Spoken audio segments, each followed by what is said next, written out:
Meus irmãos, a paz do Senhor, é um prazer estar mais uma vez aqui com os irmãos. Nossa finalidade aqui é compartilhar um pouco da palavra do Senhor, nosso Deus, e a nossa tão amada editora Betel preparou para que nesse primeiro trimestre do ano de 2024 estivéssemos falando sobre família. E hoje chegamos aqui à lição de número 10 e vamos falar sobre o tema relacionamento ideal entre os cônjuges. Então vamos falar sobre o modelo de relacionamento, observando, irmãos, que fique claro que nós, enquanto estivermos aqui, estou falando com a igreja, nós cristãos em peregrinação nessa terra, fazendo essa viagem, nessa jornada, nosso objetivo é a nossa cidade, cujo arquiteto e construtor é o nosso Deus. Enquanto estivermos aqui, estaremos aqui sempre aprendendo com o nosso manual, que é o rolo sagrado, as sagradas letras, a palavra do Senhor nosso Deus. Então, vamos aqui observar que existe um relacionamento, um modelo, um referencial, um padrão que podemos desfrutar desse relacionamento ideal e ser um exemplo para aqueles que nos observam. O texto áureo, irmãos, nos diz assim: todavia, nem o varão é sem a mulher, nem a mulher sem o varão no Senhor. 1 Coríntios, capítulo 11, versículo 11. É uma complementação. Lá em Gênesis encontramos a seguinte frase: adjuntora que lhe corresponda, fazendo alusão aí à mulher como uma auxiliadora do homem. No hebraico pode ser traduzido como aquela que completa a sua vida. Então é uma complementação entre ambos.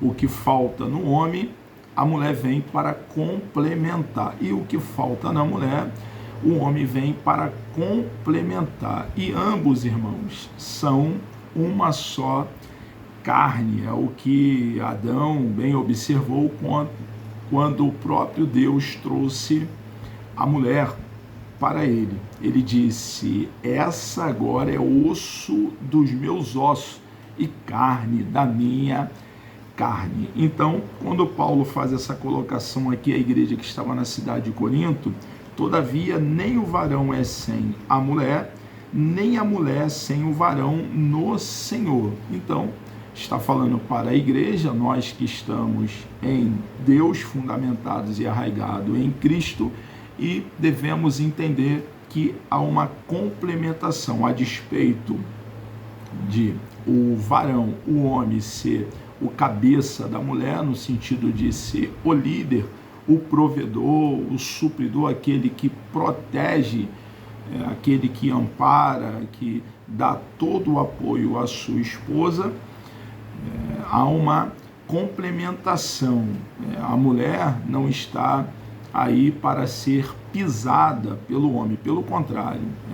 Nós entendemos bem, através do nosso manual, o grande papel daquela que está para nos auxiliar, para nos ajudar.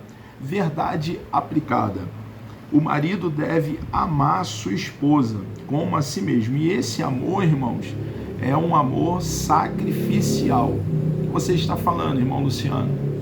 A Bíblia deixa bem claro que nós devemos amar nossa esposa como Cristo amou a igreja. E Cristo amou a igreja ao ponto de dar a sua vida pela igreja. Nós fomos comprados pelo sangue do eterno Filho de Deus, da segunda pessoa da Santíssima Trindade. O próprio Deus, ele veio nos resgatar.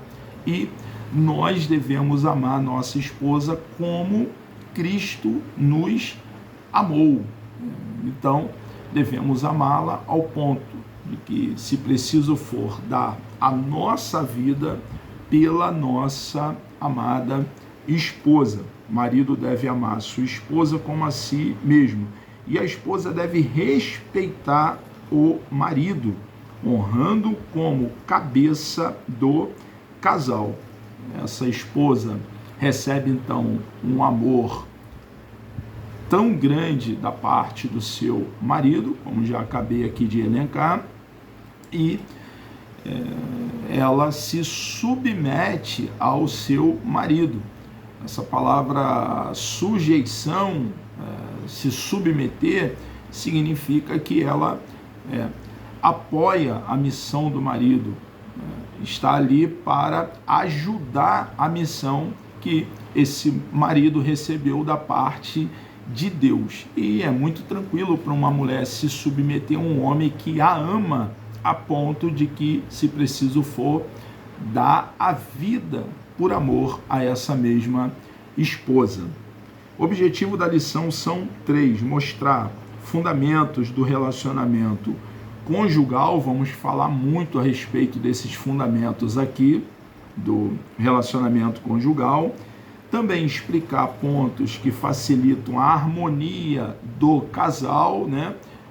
Algum proceder, tanto nosso como esposo, também como da nossa esposa, para que haja uma harmonia entre nós. Isso vem com a maturidade, irmãos. Isso não vem de bate-pronto, é com o tempo.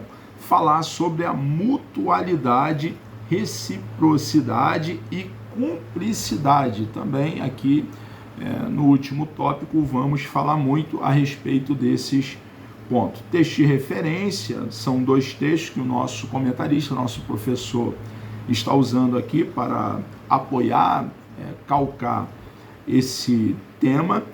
O primeiro texto está em Provérbios, capítulo 31, versículo 10, versículo 11 e também o versículo 28 e o 29, e Cantares de Salomão, capítulo 8, versículo 7. O primeiro texto diz assim: mulher virtuosa, quem a achará? O seu valor muito excede o de rubis. Então, uma mulher de qualidade, uma mulher virtuosa, ela tem um grande valor, e nós devemos então reconhecer esse valor que essa mulher sábia que edifica a sua casa tem, e valorizá-la, irmãos, isso diariamente. O coração do seu marido está nela confiado. Precisa haver esse relacionamento de confiança com relação à nossa esposa, e a ela nenhuma fazenda faltará. Levantam-se seus filhos e chamam-no bem-aventurado. Até mesmo a prole, os filhos, reconhece que essa mulher é uma mulher afortunada, feliz, extremamente abençoada, e isso fica claro através da postura, do posicionamento da mulher sábia. Como também seu marido, que a louva, dizendo: muitas filhas obraram virtuosamente, mas tu a todas és superior. O marido reconhece então que essa mulher é uma mulher singular, é uma mulher incomparável, e esse reconhecimento precisa ser expresso, irmãos, por meio também de palavras, de atos, é claro, através das nossas ações, porque as ações vai demonstrando o nosso sentimento verdadeiro pela nossa esposa, mas também através de palavras, observando que palavras de reconhecimento, de elogio com relação à nossa esposa, endereçada à nossa esposa, é também de grande relevância. As muitas águas não poderiam apagar este amor, nem os rios afogá-lo. O amor, irmãos, esse sentimento precisa ser regado diariamente, precisa ser cultivado. Ele pode diminuir, como ele pode também crescer, depende de como nós vamos então nos comportar, e devemos então agir de forma para que esse sentimento então ele possa vir a amadurecer e se desenvolver. Ainda que alguém desse toda a fazenda de sua casa por este amor, certamente a desprezaria, é de valor imensurável, de valor incalculável. Introdução. Precisamos alicerçar o nosso casamento em terreno sólido. O casamento precisa estar fundamentado, irmãos, e ser construído na rocha cuja obra é perfeita, em nosso Senhor e Salvador Jesus Cristo. Isso fala de nós tomarmos tempo para orarmos pela nossa relação, orarmos diariamente pela nossa esposa, também diariamente pelos nossos filhos, pedindo a Deus para que esse casamento, então, ele possa ter estabilidade. Observe, irmãos, que no casamento cristão, debaixo da bênção de Deus, nós não estamos isentos dos desafios que surgirão em toda a nossa peregrinação, em toda a nossa caminhada. Porém, temos um Deus que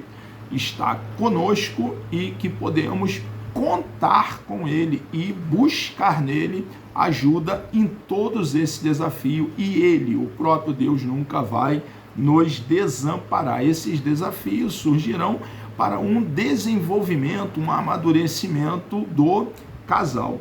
Quem faz construção sobre a areia não terá sossego quando chegar às tempestades. As tempestades virão e aquele que não está fundamentado, não tem o seu casamento construído em Cristo, que é a rocha sólida, sofrerá grande angústia, grandes problemas, grandes dificuldades, e em algumas vezes não saberá nem como resolvê-la. Devemos ter esse cuidado, então, para que o nosso casamento esteja construído em Deus, a partir dessa rocha sólida e verdadeira. Nós somos responsáveis, isso é de grande importância, irmãos. O responsável para manter esse casamento e amadurecer esse relacionamento, que deve ser um relacionamento ideal, padrão, somos nós. Tanto o papai como a mamãe. Nós somos responsáveis, essa responsabilidade, essa incumbência pesa sobre nós, por mantê-lo estruturado e harmonioso. Então, depende de nós. Há uma cooperação entre nós e o nosso Deus. O nosso Deus nos abençoa, porém devemos tomar tempo para buscar orientação na fonte que é o nosso Deus, por intermédio da sua bendita e preciosa palavra. Fundamentos do relacionamento conjugal. O relacionamento conjugal só será ideal se começar pelo amor. Não devemos casar por nenhum outro motivo, irmãos, a não ser o amor. Passa pela confiança, começa com o amor, passa pela confiança, é o desdobramento, deve haver confiança entre o casal e deságua no diálogo. Precisa haver diálogo, irmãos. Precisamos conversar e muito com a nossa esposa e a esposa conosco. Precisa haver diálogo, irmãos. Isso é de grande importância dentro de um relacionamento saudável. Acima de tudo isso, ainda precisa, é o que nós já fizemos alusão no início, da presença de Deus que homologa, né? Deus é quem, essa presença de Deus vai aprovar e também autentica, quer dizer, reconhece ali, tem um selo de verdade, de ser algo verdadeiro. Essa presença de Deus que vai homologar e autenticar a união conjugal. O casamento, a vontade de Deus para o ser humano, e conta essa união de um homem, sexo masculino, com uma mulher, sexo feminino, conta com a bênção de Deus em todas as áreas desse relacionamento, da convivência. A essência do amor não está no sentimento, mas nas atitudes. O amor, irmãos, Ele deve ser expresso por palavras? Sim, devemos falar, é muito importante, deve ser falado, eu te amo.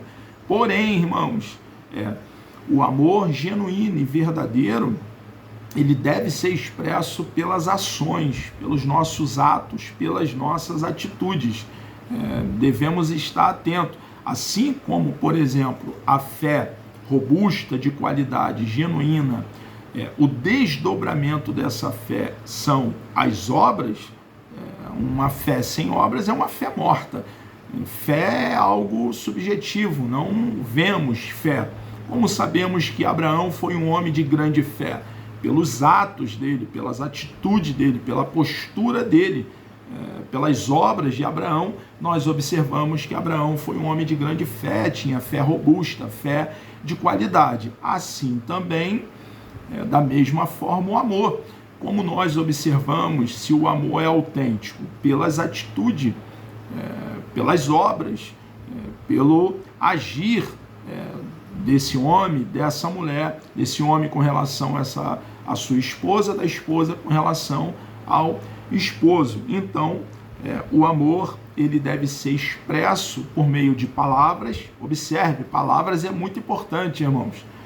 Falar um eu te amo, não sei viver sem você, sendo algo sincero, é muito importante. Porém, de nada servirá se não vir apoiada com atitudes verdadeiras, com ações verdadeiras. A essência do amor consiste em fazer a outra pessoa feliz. Irmãos, não podemos, dentro de um relacionamento, olhar só para o nosso umbigo.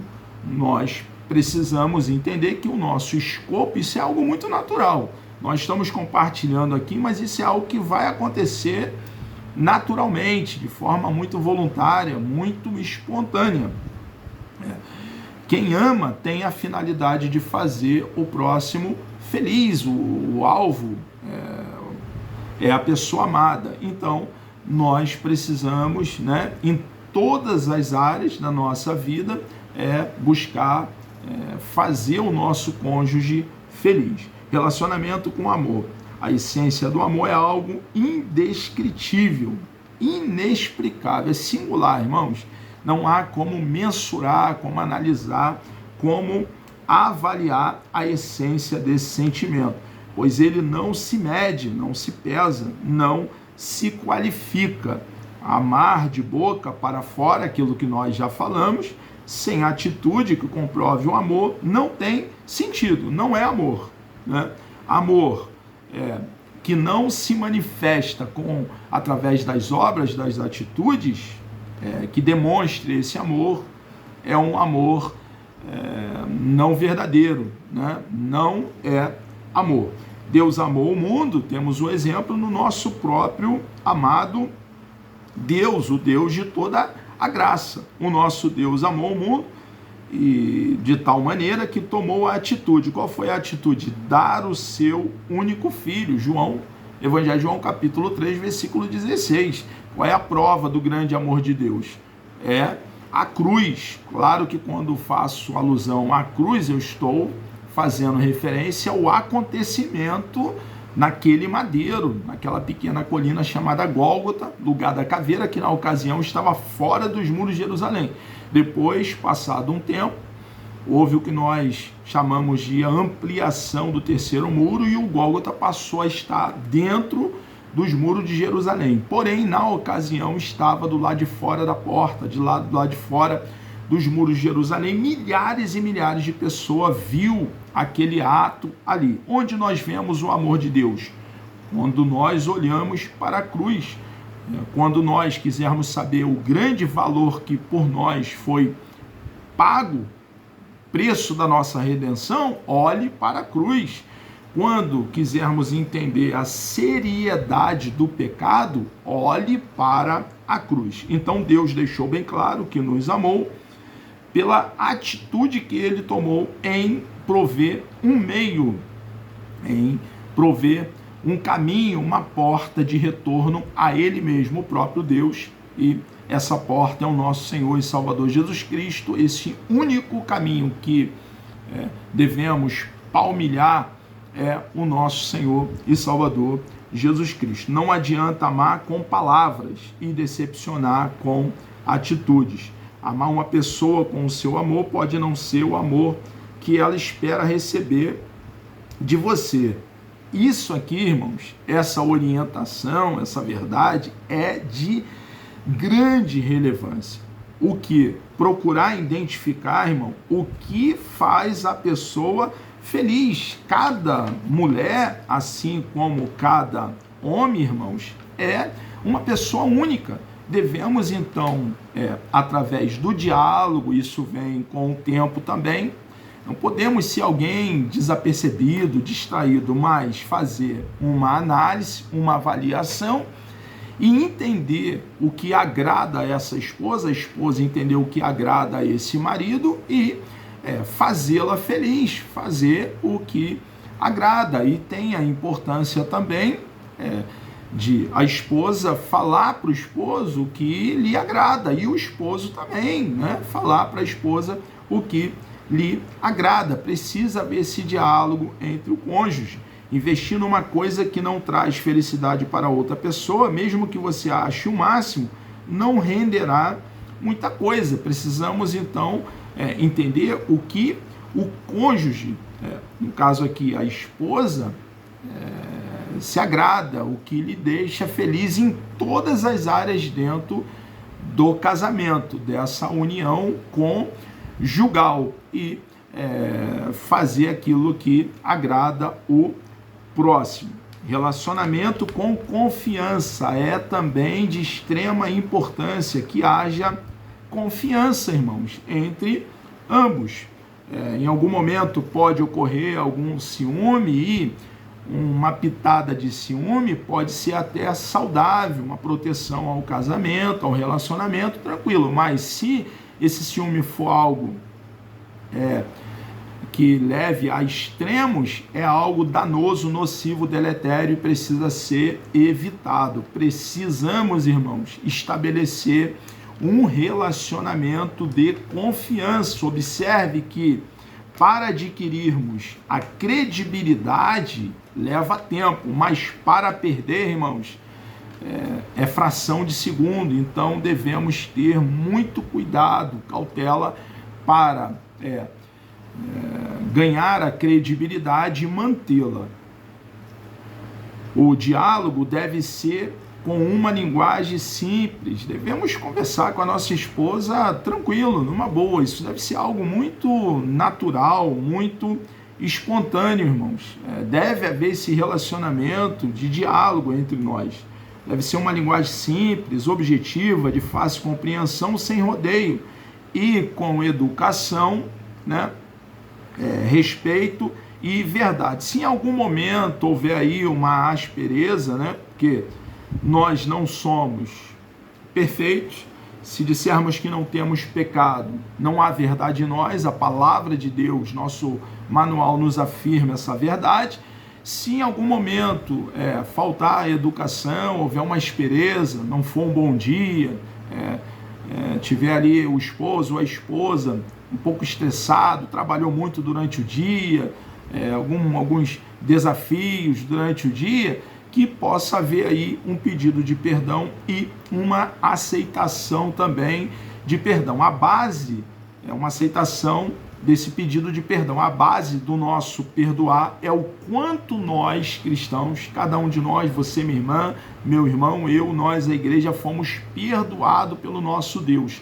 Tínhamos uma dívida de valor astronômico, de proporções colossal com o nosso Deus Pai, e Ele mesmo pagou a nossa dívida, perdoou, cancelou a nossa dívida quando Cristo derramou o seu precioso sangue, sangue de um cordeiro sem mancha, sem ruga, sem mácula, um sangue limpo, pagou esse alto preço, satisfazendo a justiça de Deus, e nós então, irmãos, tivemos a nossa dívida cancelada. Jesus foi o nosso substituto, representante, mas ele também foi o nosso fiador. a sua morte, a morte de Cristo, foi uma morte vicária. Ele morreu em lugar de outrem, em seu lugar, minha irmã, seu lugar, meu irmão, meu lugar. E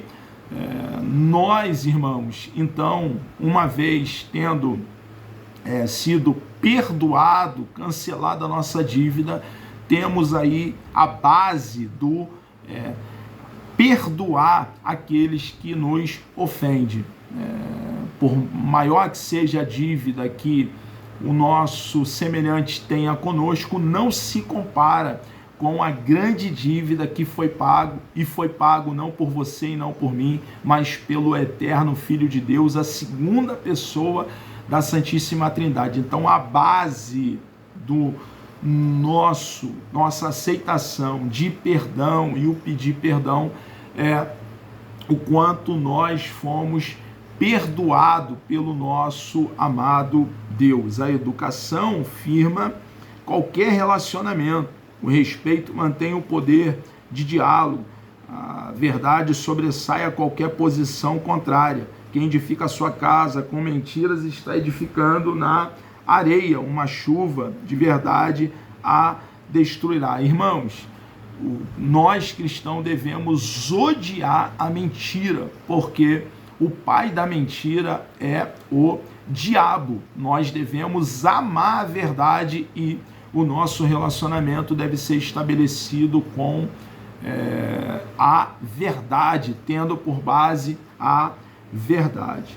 Aprimorando o relacionamento conjugal. O relacionamento conjugal, como eu já falei, deve ser aprimorado diariamente na nossa vivência com a nossa esposa, a esposa com o marido. Você pode pensar e chegar à seguinte conclusão: meu cônjuge tem defeitos, mas as suas qualidades superam em muito os seus defeitos.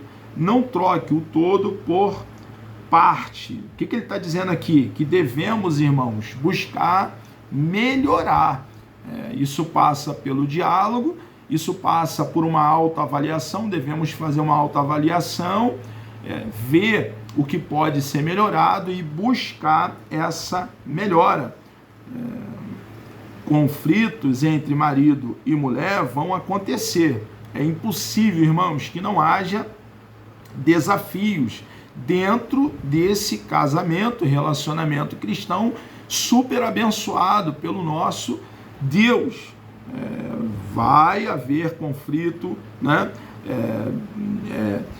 Não estamos isentos de dificuldade, de problema, mas ambos não devem deixar se tornar uma coisa normal, nem rotineira. Isso não deve ser algo habitual na nossa vida diariamente. Os conflitos eles vão surgir em alguns momentos, mas não pode se tornar algo diário. Devemos aprender a renunciar, irmãos. Isso fala de ceder. Precisamos ser flexíveis. Tanto o esposo quanto a mulher devemos ceder quando for necessário, e isso fala de uma flexibilidade dentro do relacionamento. Aprender também a suportar. Precisamos, irmãos, suportar a nossa esposa quando ela estiver um pouco estressada. Em algum momento o marido também vai estar um pouco estressado, e buscando aí a temperança, o domínio próprio, devemos então ir suportando um ao outro e aprendendo a lidar. Observe, irmãos, que no casamento ninguém é PhD, catedrático nesses assuntos. O que você está dizendo, irmão Luciano? No sentido de dissecar o assunto ao ponto de não ter mais nada para aprender. Nunca, irmãos, 1000 vezes não. Sempre estaremos aí desenvolvendo, né? É algo paulatino, diário, haverá uma progressividade, é algo progressivo. Então nós precisamos aprender sempre um com o outro, e também aprender a respeito da renúncia, aprender a respeito de suportar a fraqueza da nossa esposa, a esposa a fraqueza do esposo, e aprender também a perdoar, como nós já temos falado. A base do nosso perdão é o quanto nós fomos perdoados pelo nosso amado Deus. E, irmãos, devemos caminhar para alcançar a maturidade conjugal. Alguns aspectos no relacionamento são importantíssimos, pois dizem respeito ao amadurecimento do casal, ao interagir da melhor maneira possível. Precisa ocorrer esse desenvolvimento em direção à maturidade. Devemos nos colocar também em agir para que haja esse desenvolvimento, compartilhando conhecimento, que nós já falamos, aí entra o diálogo, conseguindo compreender o que é estar um ao lado do outro, isso a todo momento, seja na alegria, na tristeza, nos momentos de lazer, nos momentos de felicidade, mas também na doença. Isso é muito importante, estão ao lado do outro, enfrentando as diferenças e circunstâncias da vida juntos. É uma complementação, aquela que completa a sua vida. Devemos juntos, irmãos, e vai ser muito mais tranquilo, será muito mais fácil juntos, irmãos.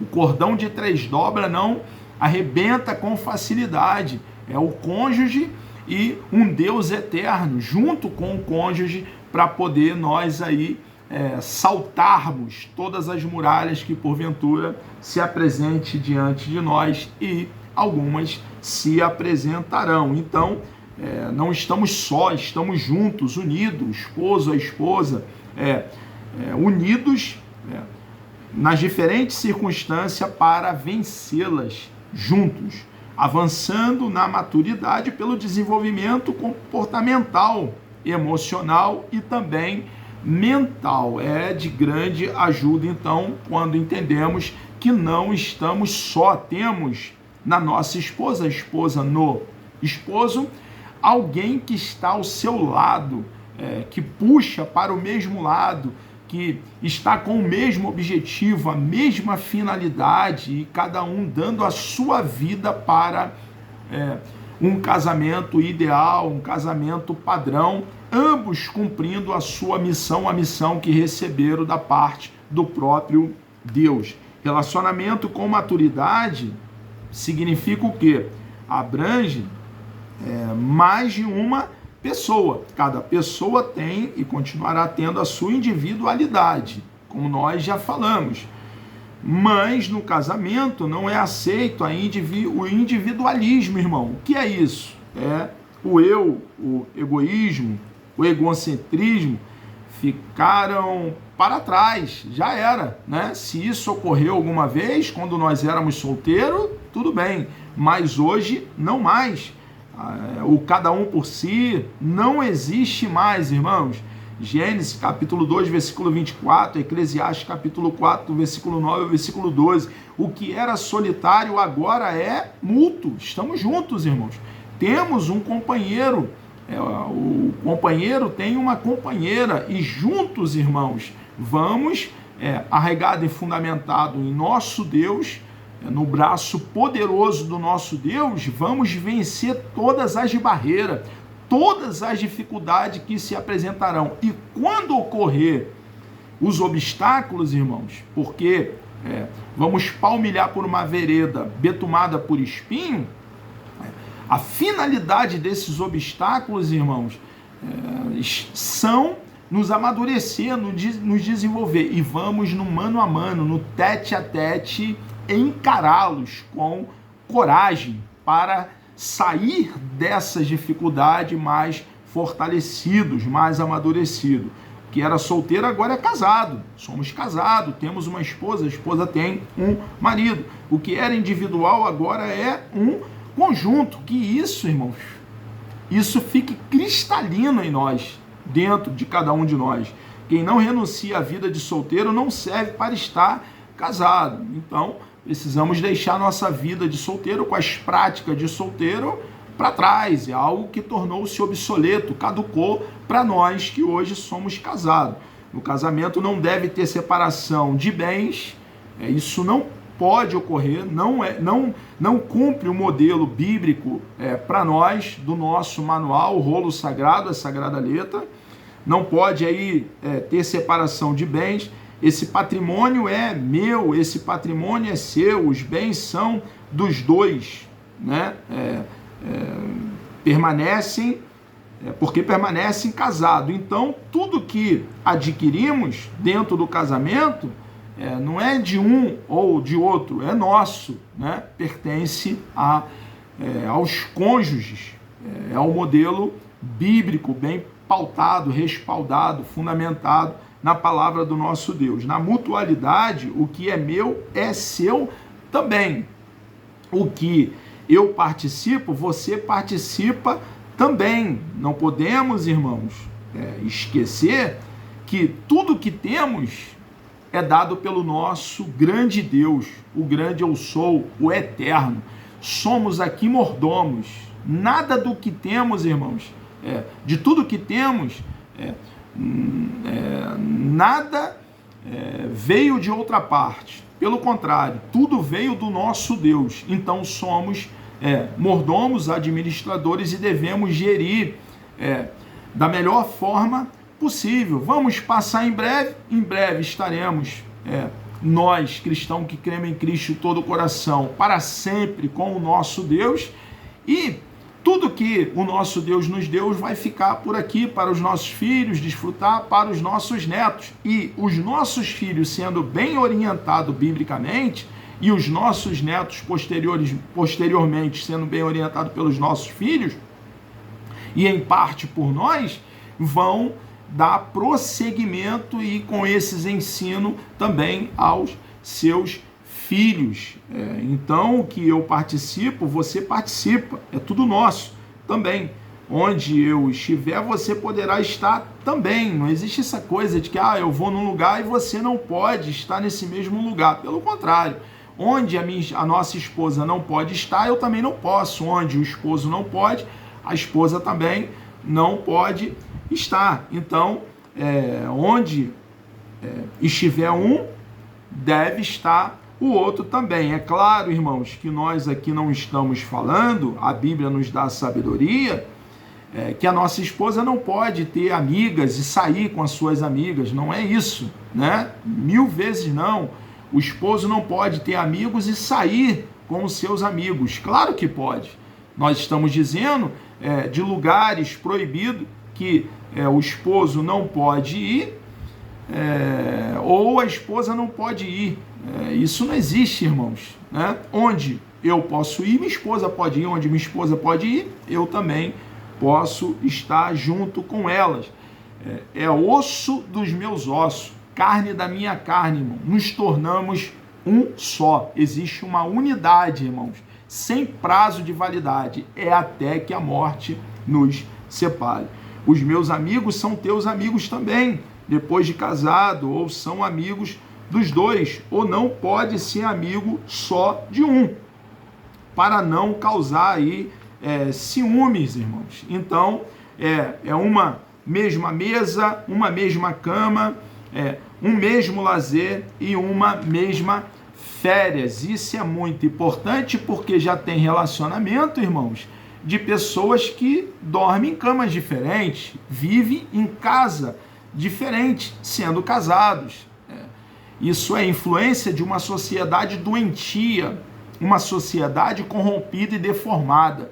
Mas a nossa lei, a sua lei, minha irmã, meu irmão, a minha lei, a lei da igreja, é o rolo sagrado, as sagradas letras. E a palavra do nosso Deus deixa bem claro que é uma mesma cama, uma mesma casa, um mesmo lazer, uma mesma mesa. Então, nós que somos norteados e governados pela palavra do nosso Deus, devemos nos posicionar biblicamente. E a Bíblia nos faz pessoas saudáveis.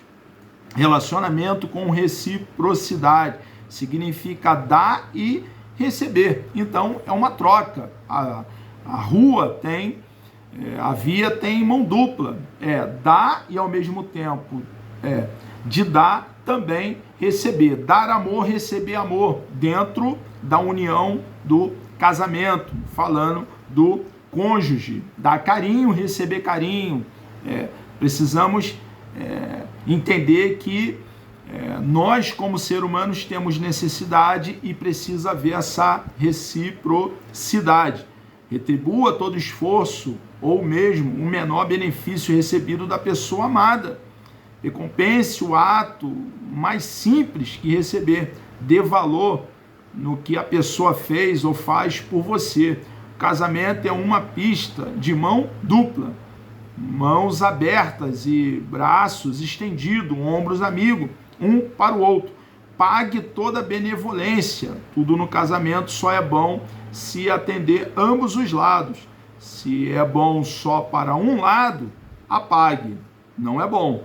Entenda que o prazer conjugal deve pertencer aos dois. Eu quero ler aqui um subsídio que temos aqui para o professor.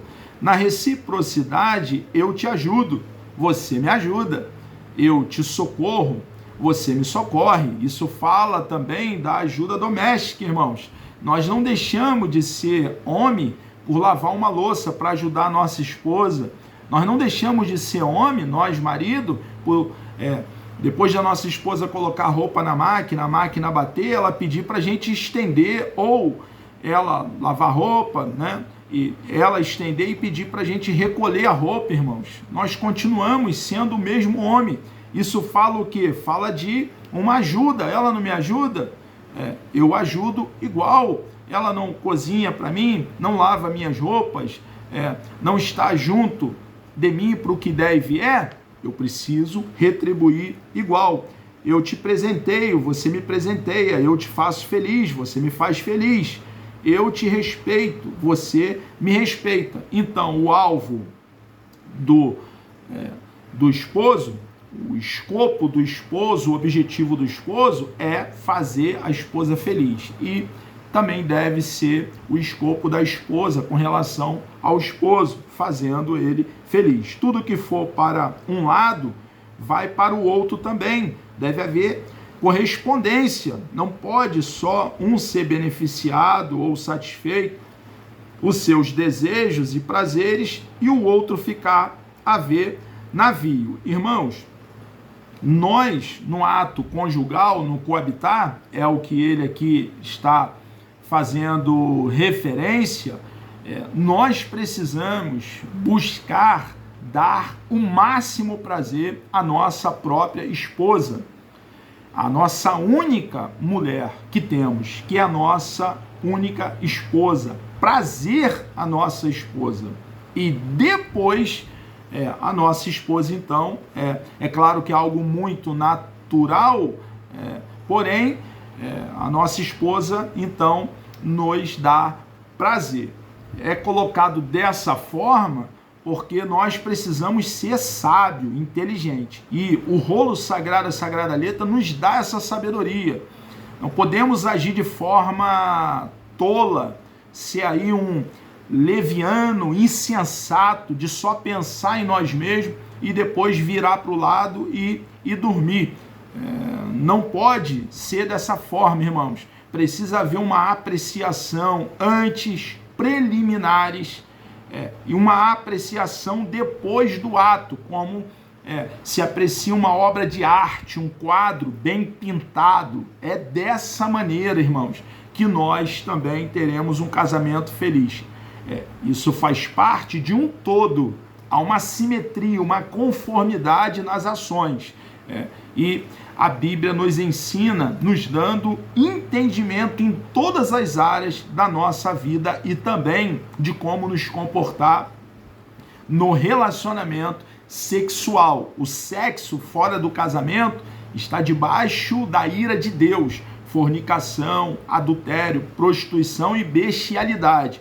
Porém, dentro do casamento é puro, é santo, é a vontade do nosso amado Deus, o Deus de toda graça, a vontade dele para o casal. O sexo é a vontade do nosso Deus para nós casados, que se pratique, seja uma realidade dentro do casamento. É o que ele diz aqui, não pode só um ser beneficiado ou satisfeito os seus desejos e prazeres e o outro ficar a ver navio. É aquela antiga ideia da época da pedra lascada que infelizmente alguns, de nós dentro dos nossos arraiais, eu estou aqui a todo tempo falando para nós, a igreja, para você, meu irmão e meu irmão, aquela antiga ideia obsoleta, caduca, da época da pedra lascada, de que o sexo é só para procriação.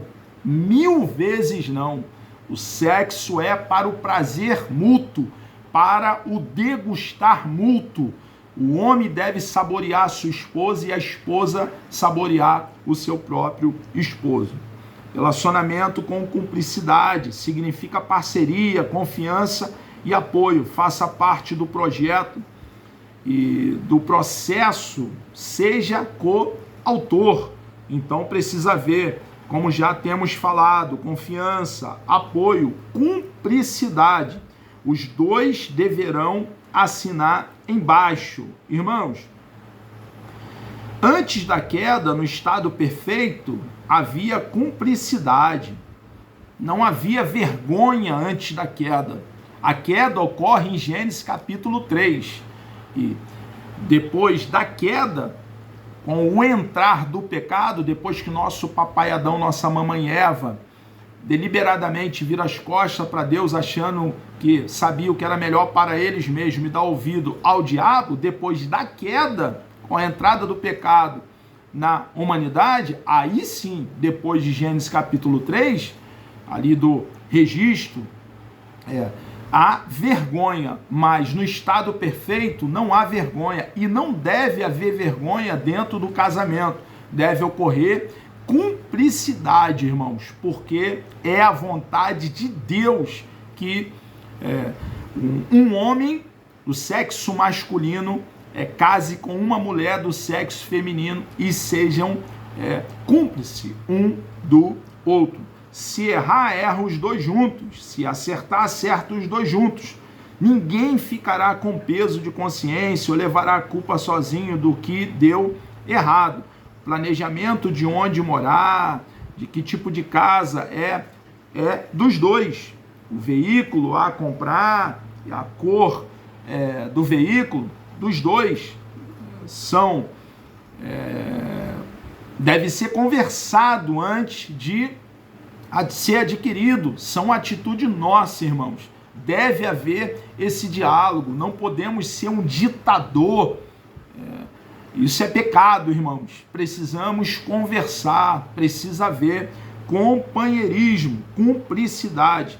Para onde viajar nas férias, o modo da viagem é dos dois. Precisa haver conversa. Entre tantas outras coisas que devem ter parcerias. Somos parceiro. Eu entro em acordo com você, você entra em acordo comigo, os meus segredos são os teus segredos e entre nós não existe segredo.